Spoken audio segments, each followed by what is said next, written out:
The federal government is cracking down on the sale of unsafe e-bikes and e-scooters amid ongoing crashes around the country, many of them fatal. James Carmody has the details.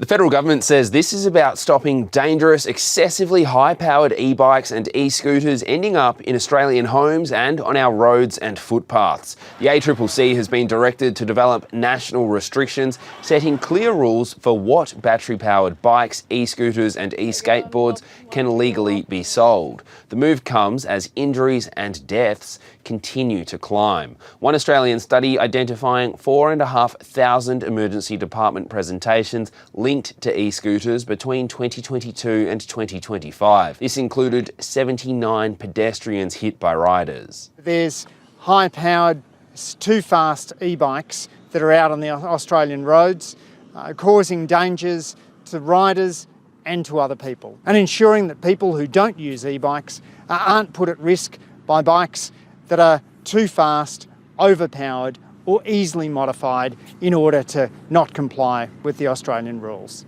But this won't create one national set of riding rules. States and territories will still decide who can ride, how fast and where, but transport ministers earlier agreed to adopt an international standard used in Europe, which ensures a bike's motor cuts out when it reaches 25 kilometres per hour and when the rider stops pedalling. It also requires safety testing of batteries and brakes.